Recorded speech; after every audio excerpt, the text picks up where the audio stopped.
Hello, y'all. This is Diamond, and I'm back with what is going to be the first of my Tiny Animal War season breakdown videos for Arena. So the main thing I'm going to focus on is hero usage, as I believe it's really important to look at this first arena to determine what heroes are the best. So as I go down the list, I will determine what that is for you. So overall, I'll just read out the top usages right now. From the top 20, there were 6 Dajis, 4 Xiones, 3 Jinsuks, 2 Zeuses, 2 Lunas, and 1 Wukong. However, when you break it down, it'll see a little bit more obvious as who the best hero really was for Arena this season.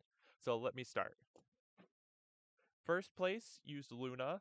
Second place also used Luna. So even though there were only 2 Lunas in that entire thing, they were first and second, so it's definitely something that you might look at.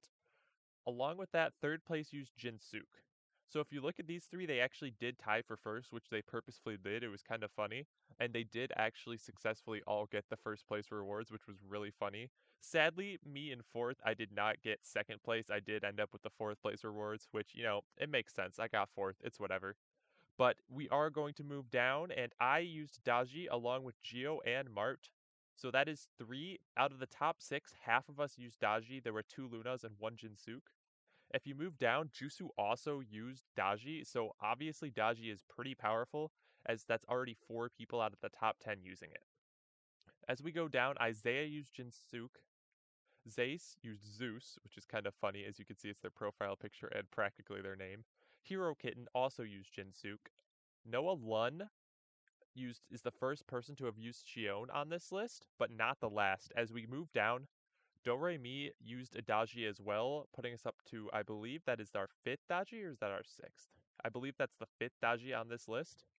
Axel was another Xion user, putting them up to 2. Hexen was another one of our Xion users. Aristocrat was our final Xion user. Epoxy here had one of the Jinsuks. Ben was our actual only Wukong user. It's a very strong hero. Once it gets its 4th, it could definitely see some potential moving up the ranks. WOOW also used Daji. They were the final Daji user. Mayobeam was our second Zeus user. And Camels rounds out the lot as our final Xion user. Overall, I would say Daji was probably the most influential one, as you do see this huge just 1, 2, 3, 4 punch right there. 4th through 7th all used Daji and did very well. As you can see, they're all nowhere close to as powerful as these three. So although Luna was used by these top 2 and Jinsook as well, you can't exactly blame that on the hero as much as you can blame it on the players having a lot more power, as this is almost it's a little over 1 million, almost not exactly 2 million, but 1.5 between most, if not all of these people right here. So therefore, I would say Daji is probably the best at the moment. However, there are some counters that we are going to have to look at. So possible counters that have been coming up into the meta recently. The first one is probably Poseidon. Although he had no usage this season, it's because he's recently gotten this 4th skill, which makes him a lot better.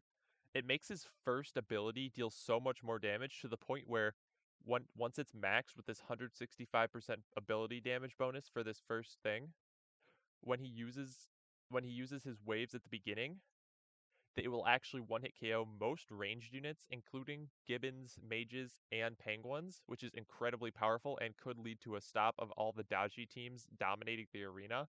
Along with that, Azrael does have a decent shot at being a hero that could counter Daji in the future. It's just so hard to obtain as it's only obtainable from Arena, and it actually does have a specific event right now, but it won't be in the event for a while again. So it is one of the hardest heroes to obtain, but if it has a unique ability where it does percentage damage over time the whole battle. So eventually, if you survive around 34 seconds approximately, you will automatically win the fight. Although it doesn't exactly work like that, as there is healing. Daji has some self heal, so you won't automatically win, but you'll have a pretty decent shot as long as you can hold out and survive a while against Daji. Overall, we're going to look at why Daji is such a huge hero even without a 4th hit. So it has 3 abilities, and it is one of the newest heroes, but is just completely broken. First off, it just absolutely destroys opponent's skill damage bonus. So they deal almost half the damage at maxed level. And they have both attack and skill damage, so effectively opponents can't deal melee or range damage very well. Along with that, it has this damage over time that is pretty decent and will slowly but surely take out most units. When you go over here, this is actually another huge part of Daji being so powerful.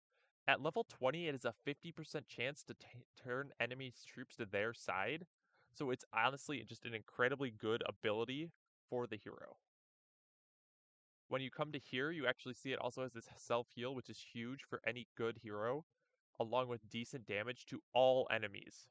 That is part of what makes this so good. It deals damage to all enemies. Most heroes have like a certain target area or a certain range they can hit. Daji hits everyone. That's why it is really just in the meta right now. Along with that, we're going to look at Jinsook. So essentially what makes Jinsook so good is his third ability. So it lets him teleport around, which makes it so that he will like not really be able to be hit when combined with his evasion rate. So he gets 30% here, and he gets another, I believe, I'm looking at the wrong spot. Right here. 55% for a total 85% to dodge attacks. It's an insane ability. It makes him really strong. However, it's part of why Daji is so good in the meta right now. It's replacing Jinsook. This ignores both damage reduction and dodge effects, again making Daji a lot better. I forgot to mention that.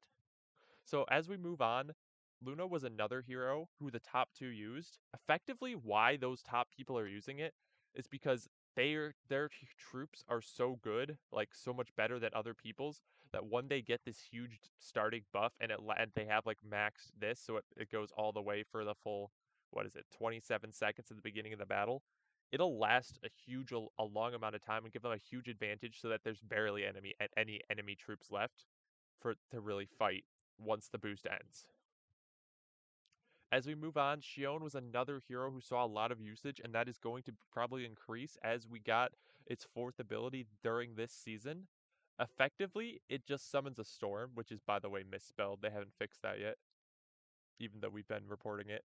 But it essentially has a storm that it also ignores dodge effects, which not damage reduction, which is actually interesting. It is a reason why Daji may continue to be better than heroes like Xion, but it will ignore the dodge effect. Plus, it freezes the enemies. It's honestly just got a whole lot of potential. And the last hero that saw good usage was Zeus. Essentially, it has the ability to just fire off a bunch of lightning strikes and this Beam of Zeus. So Beam of Zeus does a ton of damage on its own, and it kind of just it like stuns enemies. It's kind of good. But when you look at this ability right here, Damnation, it grants multiple lightning strikes periodically. At max level, there's a ton of damage. It just overall it hits a lot. It reduces the attack speed and the attack reduction, so it can just do a lot of damage and take out enemy teams really quickly. The final hero that did get some usage was Sun Wukong. So the reason he's very useful is his ability to, again, he is immune from immobilization debuffs, and he is also reduces the damage he takes by 90% when this third ability is maxed. That is huge. Again, it is another reason why Daji is so powerful and unbeatable is because it literally ignores everything, damage reduction and dodge, part of why it is so overpowered right now. But Wukong will be receiving a fourth ability soon, so there is the possibility that he will become one of the new meta heroes. But this 90% damage reduction works pretty much against anyone other than obviously Daji, who has the ability to just ignore it, and it's honestly very powerful. It's just not that good because Daji is so prevalent in the meta right now. So overall, if we look back here, it was a pretty great season for LSH. They did manage to take back first place from LCAT for the first time in a few seasons, and I believe that we will be seeing some changes in the future, especially as servers continue to merge, as I believe servers 15 through 19 merged into a second arena. Next time we might also include the top heroes from those arenas, but for now we're going to stick with this one. We'll see how this does, and we'll see overall how the meta changes based off this. Thank you all for coming out, and I really appreciate it. I'll see you guys later.